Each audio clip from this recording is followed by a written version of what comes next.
আসসালামু আলাইকুম। এটা হচ্ছে দক্ষিণ দাসপাড়া। এই ফাঁতরে কোনো পানি নেই, পুরা শুকনা।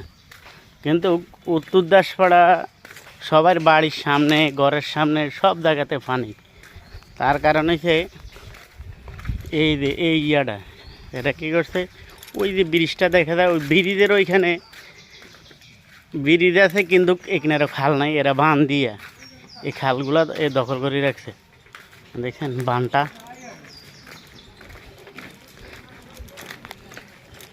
এই বানটা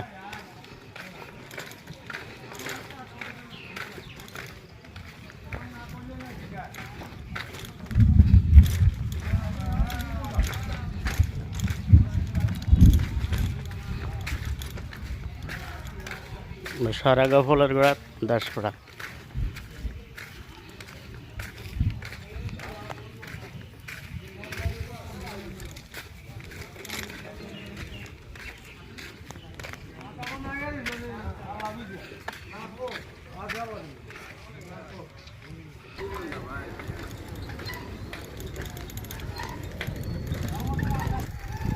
দেখেন এদিকে পানি নেই,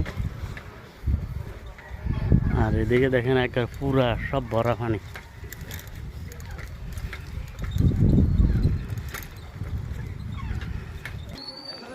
এই দেখেন এক বাড়িতে যাওয়ার রাস্তা, কিন্তু দক্ষিণ দাসপাড়ায় কোনো পানি নেই। ভিডিওর প্রথমে দেখানো আছে, দেখেন বাড়ির রাস্তায় এই অবস্থা।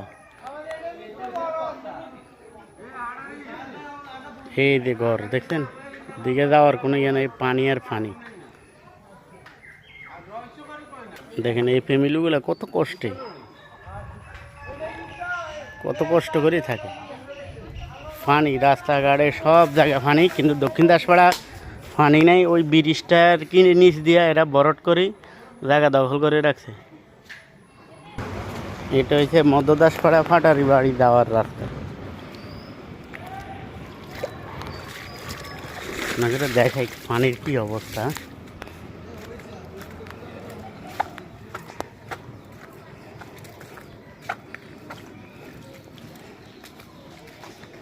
মধ্য দাসপাড়া ফাটারি বাড়ি যাওয়ার রাস্তা, রামগঞ্জ লক্ষ্মীপুর, রামগঞ্জ থানা, লক্ষ্মীপুর জেলা। দেখছেন কি অবস্থা। কিন্তু দক্ষিণ দাসপাড়ার ওই ব্রিজটা, সরাগহলের গোড়ার ব্রিজটার পানি না দেওয়ার কারণে এই মানুষগুলো এত কষ্ট। পুরা সব বাড়ি ঘর দুয়ার সব পানি।